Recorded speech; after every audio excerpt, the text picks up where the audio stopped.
भूर्भुवः स्वः तत्सवितुर्वरेण्यं भर्गो देवस्य धीमहि धियो यो नः प्रचोदयात्। ॐ ब्रह्मयज्ञं देवयज्ञं पितृयज्ञं च सर्वदा अतिथियज्ञं नृयज्ञं च यथाशक्तिं नहापये यथाशक्तिं नहापये। ॐ शान्तिः शान्तिः शान्तिः। इस सभा पंडाल में आश्रम ज्येष्ठ के प्रतीक पूज्यपाद स्वामी जी महाराज और इस यजुर्वेद महायज्ञ के ब्रह्मा आचार्य ज्ञान प्रकाश वैदिक जी तथा रामेश्वरम महाविद्यालय मुजफ्फरपुर के प्राचार्य डॉक्टर व्यासनंदन शास्त्री जी महाराज, जब मेरे पास पत्रक आया तो पत्रक में आपका नाम छपा था। मैंने कहा चलो मुलाकात हो जाएगी, लेकिन देखा 3 दिन बीत गए, दर्शन ही नहीं हो रहे हैं। तो मैंने सोचा आज सुबह के यज्ञ के बाद फोन करूंगा, लेकिन वो पहले ही आ गए। एक बार ताली बजाइए आपके लिए। आर्य समाज के अद्वितीय विद्वानों की श्रृंखला में आपका स्थान है, बहुत कार्य किया है, शास्त्रार्थ महारथी भी आप रहे हैं, तो बड़ा स्नेह रखते हैं हमसे। और इस समय ऑनलाइन कार्यक्रम चलता है लखनलाल आर्य जी का, आर्यों का महाकुंभ। उस आर्यों के महाकुंभ कार्यक्रम के आप प्रतिदिन नियमित अध्यक्षता करते हैं और विद्वानों का आभार प्रकट करते हैं। तो ऐसे मनीषी आपके ही इस पावन धरती से हैं, उनको भी बहुत बहुत धन्यवाद।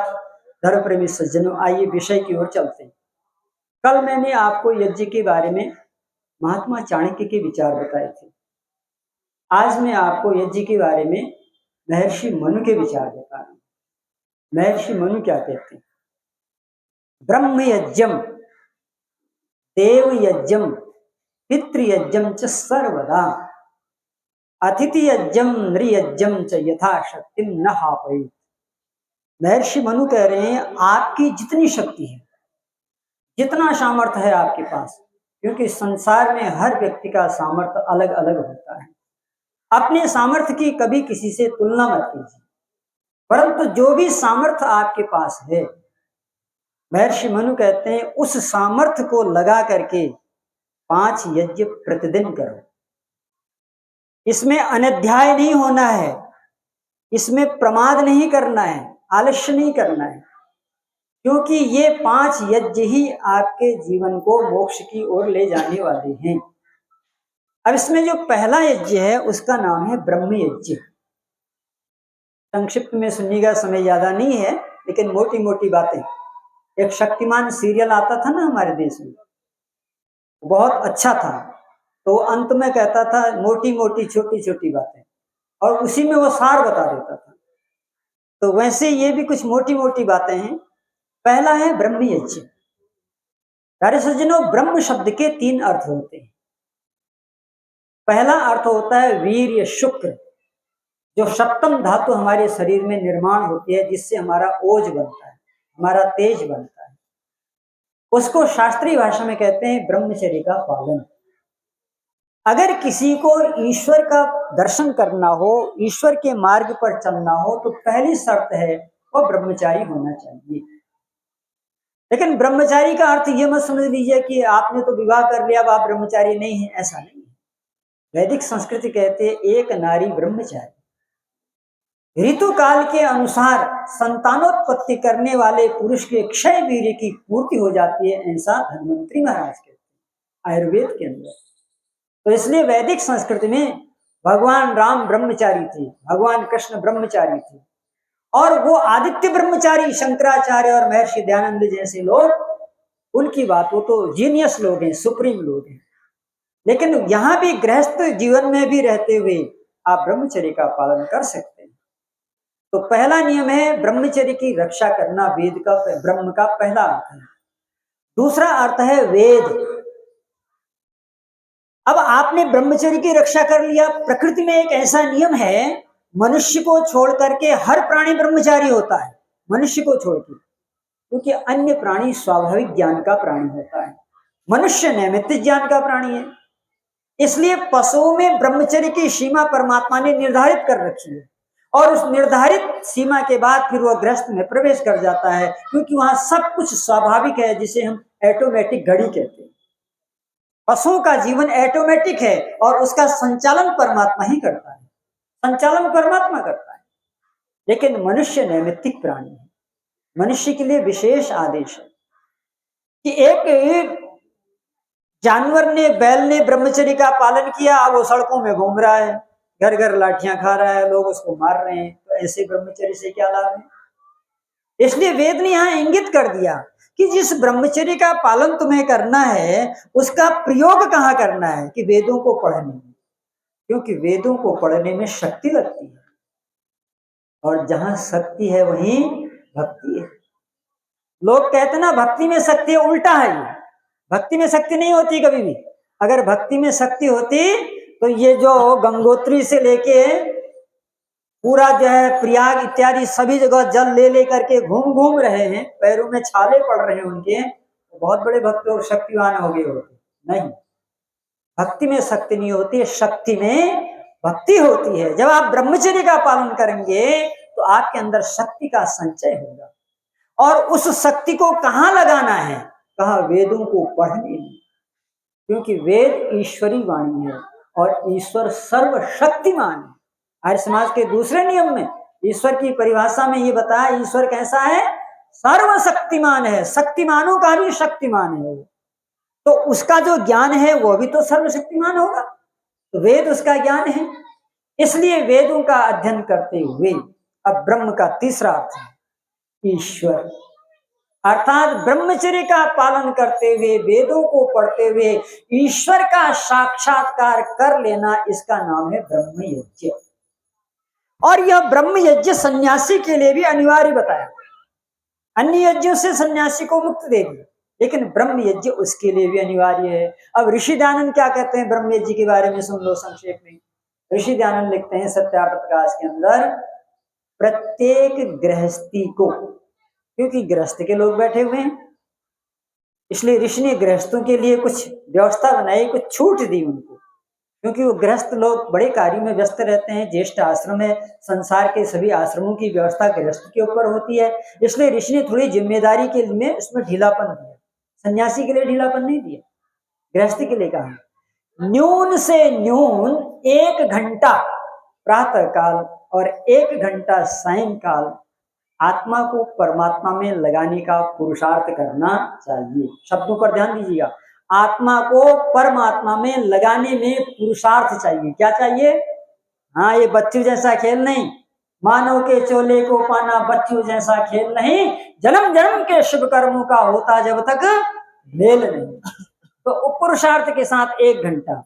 और आगे लिखते हैं, जिसको मन बुद्धि अंतःकरण आदि का प्रत्यक्ष करना हो, क्योंकि प्रत्यक्ष नहीं होता है, तो जिन्हें मन बुद्धि आदि का प्रत्यक्ष करना हो, ऐसे सन्यासी को 2 घंटा प्रतिदिन पुरुषार्थ करना चाहिए परमात्मा में लगाने का। आज हमारे देश में लाखों लाखों सन्यासी ऐसे हैं जो 1 मिनट भी ध्यान नहीं लगाते हैं परमेश्वर का। अगर भारत के जितने सन्यासी हैं अगर 2 घंटा ध्यान लगाने लग जाए तो भारत तो स्वर्ग हो जाए, पूरे विश्व का फिर विश्वगुरु बन जाए। तो इसलिए ये व्यवस्था दिया ऋषि दयानंद महाराज ने। तो पहला यज्ञ कौन सा है? ब्रह्म यज्ञ। दूसरा है देव यज्ञ, जो अभी हम सब लोगों ने मिलके किया। देव का अर्थ होता है देवता, और देवता 2 होते हैं, एक होते हैं जड़ देवता और दूसरे होते हैं चेतन देवता। इसको देव पूजा भी कहते हैं। देव माने देवता, पूजा, पूजा उसी की हो जो देवता हो। किसकी हो पूजा? अच्छा, मंदिरों में जो भगवान है वो देवता है कि लेवता है? ये सेब चढ़ाओ, पुष्पम समर्पयामि, अक्षतम समर्पयामि, फलम समर्पयामि, नैवेद्यम समर्पयामि, सब ले ही रहे हैं, लेकिन दे कुछ भी। तो यहाँ परिभाषा क्या बताई, जो देता है वो देवता है। माता दे रही है, पिता दे रहा है, आचार्य दे रहा है, पति पत्नी को दे रही है, पत्नी पति को दे रहा है, अतिथि आकर के सारे संसार का मार्गदर्शन कर रहा है। ये 5 चेतन देवता है। और उसके बाद 33 कोटि जड़ देवता है। कितने बताया? 33। अब पौराणिक लोग कह देते हैं 33 करोड़। अब करोड़, कोटि शब्द के 2 अर्थ होते हैं, करोड़ भी होता है और प्रकार भी होता है। लेकिन यहां पर करोड़ शब्द नहीं है, यहां पर प्रकार शब्द है। 33 प्रकार के जो जड़ देवता हैं, वो देवता तो हैं मगर क्या हैं? जड़ का मतलब स्थिर है। वो जो कुछ भी करते हैं स्वयं नहीं करते हैं, उनसे कराया जाता है। कौन कराता है? जो उसका ड्राइवर है। तो जड़ प्रकृति का ड्राइवर कौन है? चेतन अर्थात परमात्मा। जीवात्मा इसका संचालक नहीं है, जीवात्मा तो इसका भोक्ता है। इसको समझिए, आर्य समाज एक सैद्धांतिक संस्था है। जीवात्मा सृष्टि का कर्ता नहीं है, जीवात्मा सृष्टि का भोक्ता है। कर्ता तो परमात्मा है। तो इसलिए जो भोक्ता है वो संचालन कभी नहीं कर सकता। वो तो उपयोग करेगा, उपभोग करेगा। संचालन वो करेगा जो निर्माता है। तो निर्माता कौन है? जिसने सूरज चांद बनाया, जिसने तारों को चमकाया, जिसने चिड़ियों को चहकाया, जिसने फूलों को महकाया, जिसने सारा जगत बनाया, हम उस ईश्वर के गुण गावें, उसे प्रेम से शीश झुकाएं। इदं नमम। आहुतियां देते हैं बार बार, यही है कि मेरा कुछ भी नहीं है, मेरा मुझ में कुछ नहीं, जो कुछ है सो तोर, और तोरा तुझको सौपन में क्या लागत है। पौराणिक लोग कहते हैं तोदीयम वस्तु गोविंदम तुभ्यम एवं समर्पयामि। सब कुछ इस परमात्मा के लिए समर्पित है। और आप भी बोलते हो तन मन धन सब कुछ है तेरा, स्वामी सब कुछ है और तेरा तुझको अर्पण क्या लागे। लेकिन गले तक है, व्यवहार में नहीं है। व्यवहार में सब मेरा। अरे इस व्यवहार की गड़बड़ी से तो महाभारत हो गया। भगवान कृष्ण ने कहा 5 ही गांव तो मांग रहा हूं, बोला नहीं 5 गांव भी मेरे हैं। सूचाक्षग्न दास्यामी बिना युद्धे निकेशव। ये केशव, अरे तुम 5 गांव की बात करते हो, सुई के नोक के बराबर जमीन भी तुमको नहीं दूंगा। आओ युद्ध करो और लड़ो और ले जाओ, जीतो। तो ये वहां महाभारत काल से ही ये द्वैत भाव पैदा हो गया। उससे पहले पूरा अद्वैत भाव था, एक परमात्मा के प्रति सब लोग समर्पित हुआ करते थे। लेकिन मनुष्यों के अंदर ये जो फूट आया, वर्गभेद आया, जातिवाद आया, इससे विनाश हो गया। तो इसलिए इन 33 कोटि जड़ देवताओं की और 4 चेतन देवताओं की पूजा, पूजा का अर्थ होता है यथा योग्य व्यवहार, यथा योग्य सम्मान। जो जिस लायक है उसकी वो पूजा करो, देव यज्ञ। तीसरा है पितृयज्ञ। अब आप सुनिए, अभी एक सज्जन आए, बोला पंडित जी हमारे वहां पितर पक्ष चल रहा है, पितर पक्ष में हवन वगैरह नहीं होता है। ठीक है, तो हमने कहा अच्छा ये बताओ कौन सा शास्त्र ऐसा है जिसमें पितर पक्ष शब्द लिखा है? न तो वेद में है, न दर्शन में है, न उपनिषद में है।